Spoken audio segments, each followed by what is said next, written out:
डर वो नहीं होता जो हमें दिखाई देता है, डर वो होता है जो हम महसूस करते हैं। मैं हूं आपका होस्ट सार्थक मिश्रा और आप सुन रहे हैं इस कहानी को हॉरर टाइम पॉडकास्ट में। हॉरर टाइम पॉडकास्ट में आप अपनी कहानियां भेज सकते हैं मुझे इंस्टाग्राम पर फॉलो कर मेरे इंस्टाग्राम की आईडी है @sarthak_YouTube। चलिए हम आज की कहानी की ओर बढ़ते हैं। क्या आप मैजिक पर मानते हैं? क्या आप सोचते हैं ये सच होता है या फिर सिर्फ और सिर्फ आपके दिमाग के साथ खेला जा रहा है? क्या ये सब कुछ सिर्फ और सिर्फ आंखों का धोखा है या फिर असली में किसी को कुछ ऐसी चीजें करना आता है जिसके बारे में आप कल्पना भी नहीं कर सकते? अगर आप सोच रहे हैं आपका जवाब होने वाला है ये सिर्फ और सिर्फ आंखों का धोखा है, तो मैं आपको डिसअपॉइंट करने वाला हूँ। मैं आपको बहुत ही ज़्यादा बुरी तरीके से डिसअपॉइंट आने वाले कुछ मिनट में करने वाला हूँ। शायद ये चीज़ सुनने में अजीब लगे, लेकिन जब मैं 16 साल का था मैं अपनी नानी के यहाँ गया हुआ था। हमारी नानी के ठीक घर के पीछे उनका खेत था और उसके बगल में एक फील्ड थी। उस फील्ड में हम खेला करते थे और जब भी बॉल खेत पर जाती हम वहां पर बॉल को ढूंढने जाते।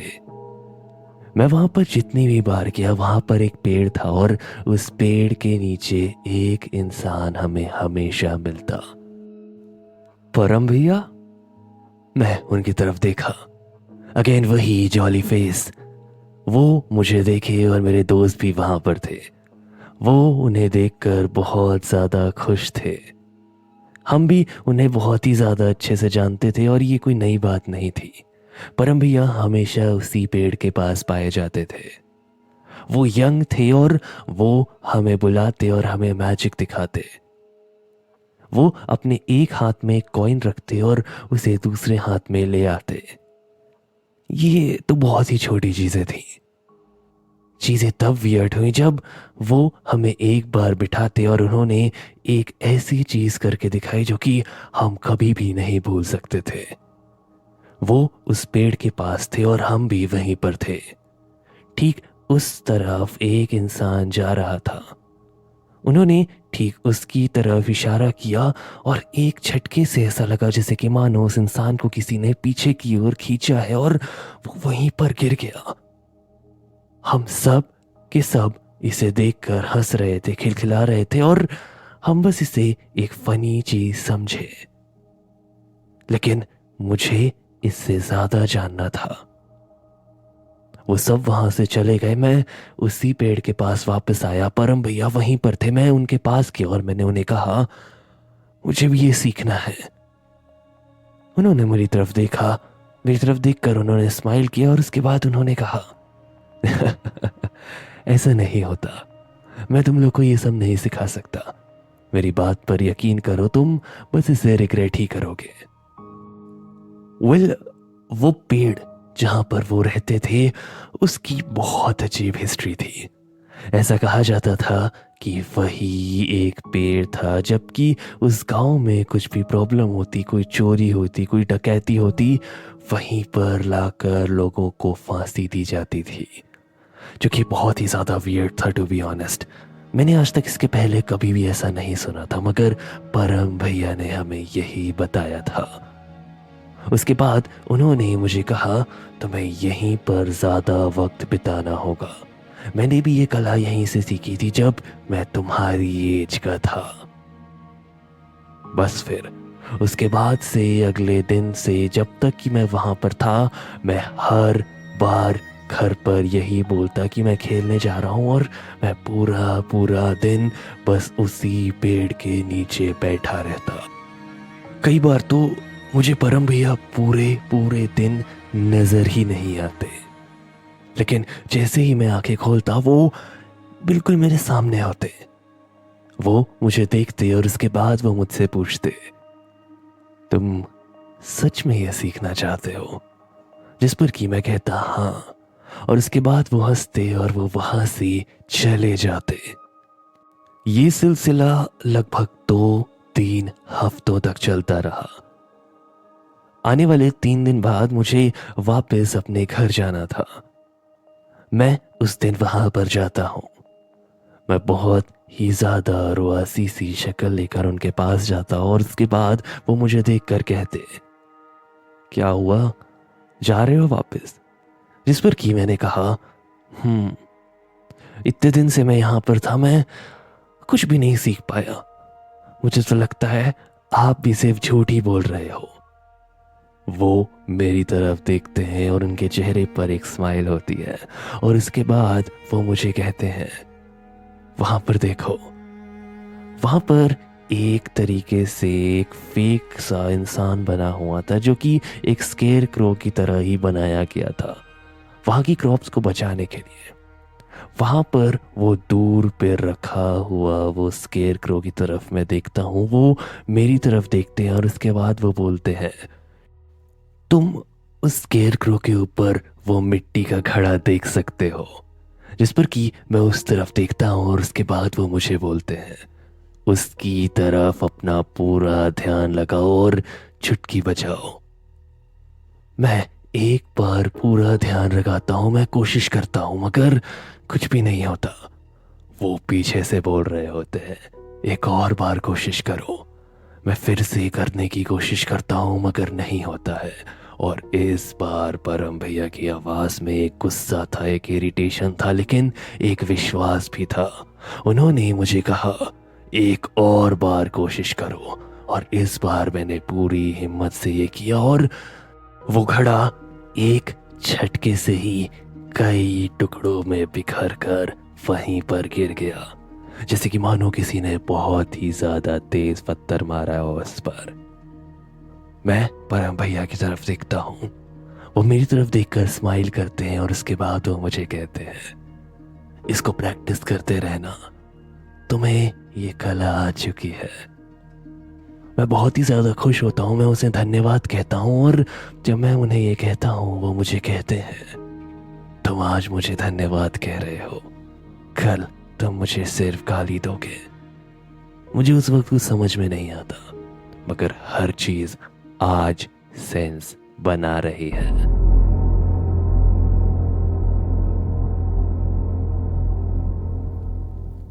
खैर, मैं इसके बाद घर आ जाता हूँ, मगर कुछ 2 हफ्ते बाद ही गांव वालों से पता चलता है कि परम की उसी पेड़ के नीचे डेथ हो चुकी है। परम भैया अब इस दुनिया में नहीं रहे। जब मैंने ये फर्स्ट टाइम सुना था तो मुझे बहुत ही ज़्यादा दुख हुआ था। मैं लगभग रोने लगा था, मगर मैंने उनकी इस आर्ट को आज भी जिंदा रखा है। वो बात अलग है, उसके बाद मैंने स्टार्ट करी थी फुल ऑन इस आर्ट की प्रैक्टिस। मैं धीरे धीरे इसमें अच्छा होता जा रहा था। इनफैक्ट एक ऐसा पॉइंट आ चुका था जब मैं अपने आप को हवा में भी उड़ा सकता था। हाँ, एक किसी सुपरमैन बैटमैन की तरह नहीं, बट यस, मैं कुछ इंच अपने आप को ऊपर उठा सकता था। उनकी डेथ मल्टीपल ऑर्गन फेलियर से हुई थी, मगर लोगों का मानना था जब उन्होंने उसे देखा तो उन्हें ऐसा लगा ही नहीं कि ये वही परम है जो कि 22-23 साल का था, बल्कि देखकर ऐसा लग रहा था जैसे कि मानो वो कोई 60 या 70 साल का कोई बुजुर्ग इंसान है। वो तो उसके हाथ में वो टैटू था जिसे देखकर वो ये चीज आइडेंटिफाई कर पाए कि वो परम ही है। और इसकी डेथ भी उसी पेड़ के नीचे हुई थी। चीजें ऐसी ही आगे बढ़ती रही। मैं इसे एक तरीके से एक पार्टी ट्रिक की तरह इस्तेमाल करने लगा था। मैं हर वक्त बस इस पर ही फोकस करता।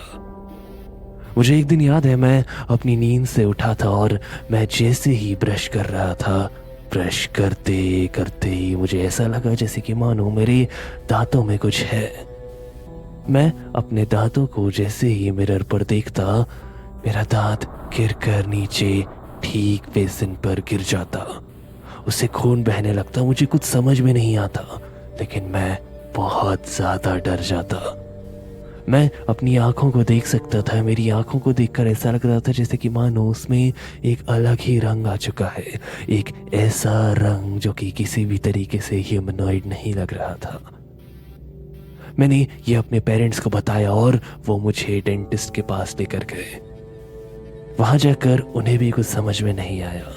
उसके बाद हम आई स्पेशलिस्ट के पास गए और उन्होंने कुछ ड्रॉप्स दी, मगर उन्हें भी कुछ समझ में नहीं आ रहा था।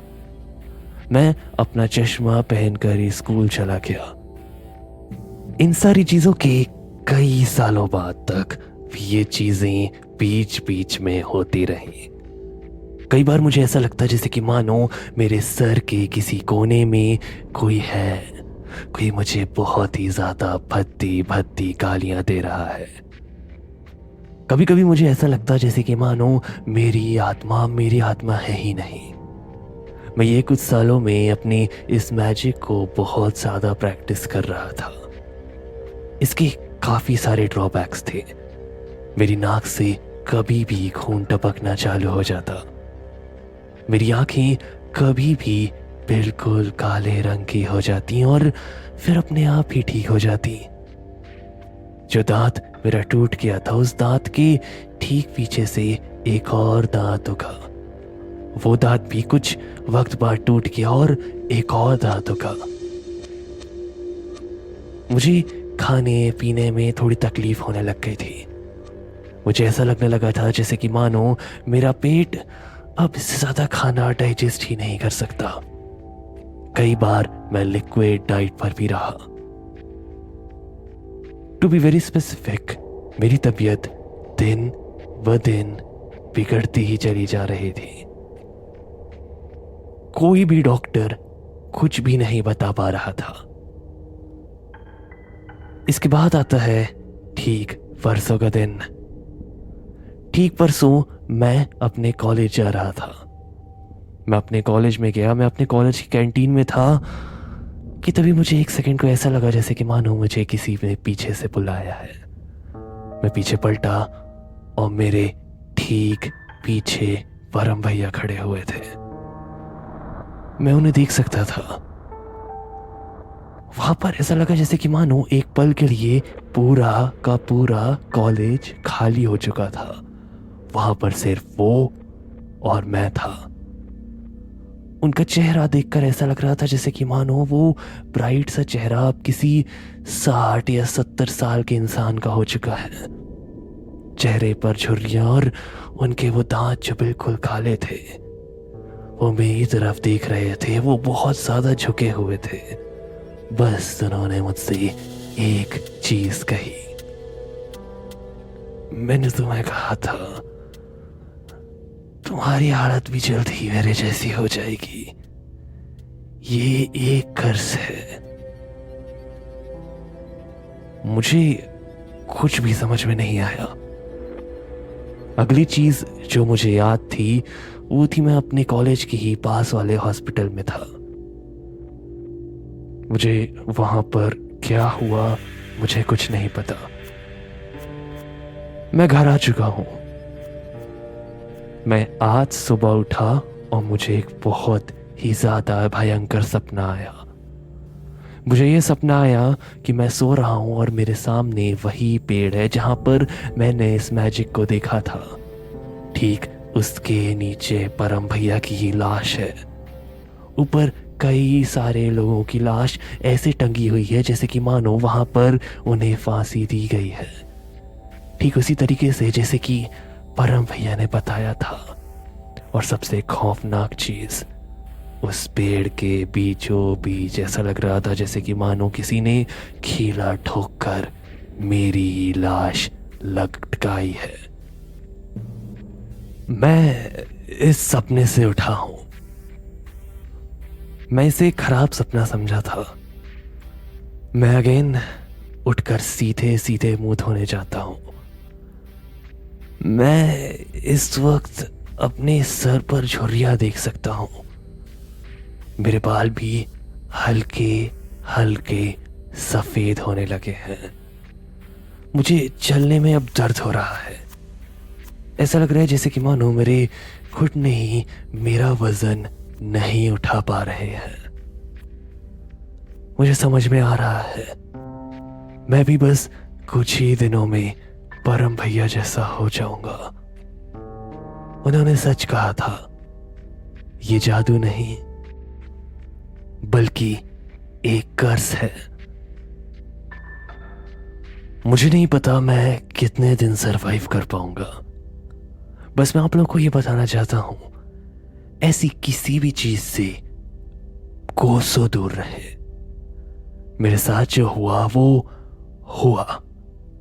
मैं ऐसा कभी भी नहीं चाहूंगा कि आपके साथ इससे रिलेटेड कभी भी कुछ भी हो।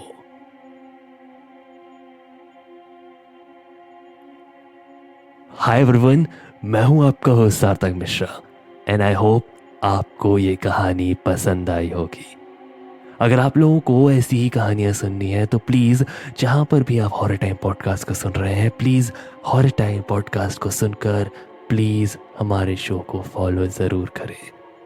फॉलो करने के बाद बेल आइकन भी दबाएं ताकि आपको हमारी कहानियों का नोटिफिकेशन मिले सबसे पहले। इसी के साथ मैं मिलता हूं आपसे अगली कहानी में नेक्स्ट वेडनेसडे। तब तक के लिए take care, bye bye and please ऐसी किसी भी चीज से दूर रहे।